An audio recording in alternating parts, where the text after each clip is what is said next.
The American exswimmer 28-year-old Ariana Kukors, champion of the world in 2009, has accused the extrainer of the national team of its country Sean Hutchison of abusing sexually her when it was underage. Investigators of the Department of National Security, together with the police of the state of Washington, fulfilled Tuesday with an order of leveling of the residence of Hutchison, in the center of Seattle, where it works like trainer and executive director of King Aquatic Club.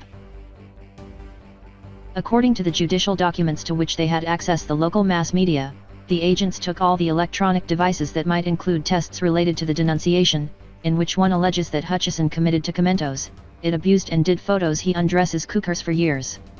The agents of the Department of National Security began the investigation last January 30, after the denunciation that Kukors presented at the local police for fear, to which the trainer keeps on doing the same at present.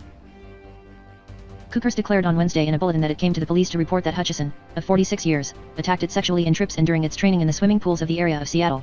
The exswimmer, who was champion and a world record holder of 200 meter styles in 2009 and it conscripts in the Olympic Games of London 2012 in the same test.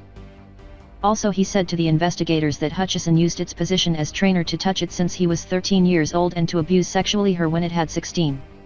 I never thought that he was going to share my history, because already only with the fact of surviving sufficient age, stood out Kukors, but with the time, I have realized that histories as mine are too important not to write them.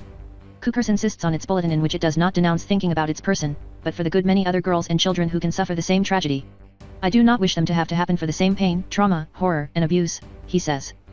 Also, it calls so that the parents, mentors, and tutors are more capable of detecting the signs that the minors are in danger and of realizing its tragic consequences before it is too much late. Hutchison, who resigned in 2010 from its trainer's position in the national team of the United States between guesswork on its sexual implication with a swimmer, said that its exit was obeying new professional challenges.